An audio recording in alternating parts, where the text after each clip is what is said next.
Programang ito ay rated SPG. Striktong patnubay at gabay ng magulang ang kailangan. Maaaring may masiselang tema, lengguwahe, karahasan, sexual, horror o droga na hindi angkop sa mga bata.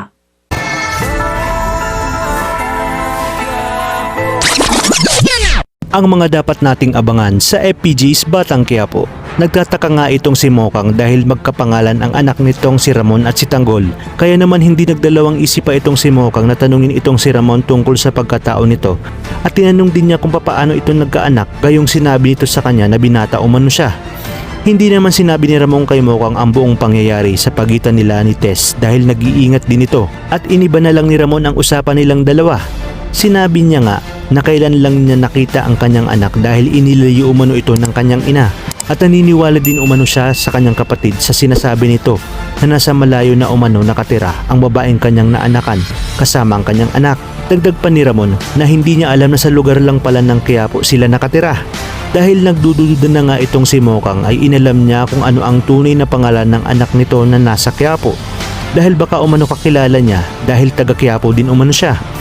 At nagulat naman itong si Ramon dahil taga Quiapo din nga itong si Mokang. At laking gulat nga ni Mokang nang sinabi ni Ramon na Tanggol umano at ang tunay na pangalan ay Jesus Nazareno de Magiba.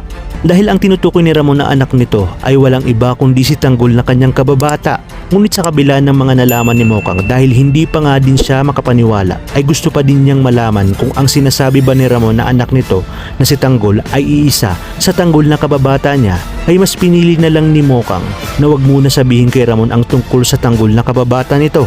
Samantala, diretsahan namang sinabi ni Mokang kay Ramon na kaya siya pumayag na makipagkita dito kay Ramon ay dahil kailangan niya ng malaking halaga ng pera para sa pagpapa-opera sa kanyang tatay Marsing na nasa critical ng kondisyon. Hindi naman nagdalawang isip itong si Ramon na ibigay ang lahat ng kailangan ni Mokang basta pumayag lang umano ito at ibigay sa kanya ang pagkababae nito. Dagdag pa ni Ramon na handa umano siyang pakasalan si Mokang at dito nga ay agad-agad na ibinigay ni Ramon kay Mokang ang malaking halaga ng pera. Ngunit sa isang pambihirang pagkakataon ay malalaman naman ni Tanggol ang lugar kung saan pumunta si Mokang para makipagkita kay Sir Alberto na siya ngang si Ramon. Sa inyong palagay, dito na nga kaya magkikita ang tunay na mag-amang si Tanggol at Ramon kung kaya't hindi matutuloy ang plano ni Ramon kay Mokang. Kaya namang kapamilya, kapit lang dahil marami pa tayong dapat abangan dito lang sa bagong paborito ng sambayanan, ang FPJ's Batang Quiapo.